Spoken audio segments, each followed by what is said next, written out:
দাবি পূরণ না হওয়ায় মধ্যরাত থেকে কর্মবিরতিতে রেলের রানিং স্টাফরা। বন্ধ সারা দেশের ট্রেন চলাচল, চরম দুর্ভোগে যাত্রীরা। প্রত্যাহারের আহ্বান মন্ত্রণালয়ের। খুলনায় ইউনিয়ন নেতাকে গ্রেফতারের প্রতিবাদে আজও চলছে ট্যাঙ্ক লরি মালিক শ্রমিকদের কর্মবিরতি। বন্ধ তেল উত্তোলন সরবরাহ হচ্ছে না 16 জেলার পাম্পে।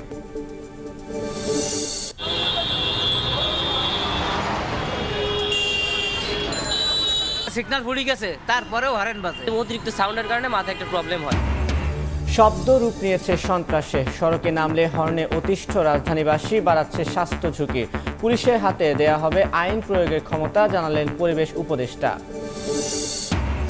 গতি ফেরাতে কাস্টমসকে নতুনভাবে সাজানো হলেও মিলছে না সুফল। পণ্য আমদানিতে হয়রানি, আগের মতোই দাবি ব্যবসায়ীদের। মাঠ পর্যায়ে চলছে ঘুষ বাণিজ্য, অটোমেশনের তাগিদ। এবং চাকরির প্রলোভন দেখিয়ে হাতিয়ে নেয় লাখ লাখ টাকা। রংপুরের সমাধান ফাউন্ডেশন নামে এক প্রতিষ্ঠানের বিরুদ্ধে প্রতারণার অভিযোগ। ভুক্তভোগীদের মামলা, প্রতারক আটক।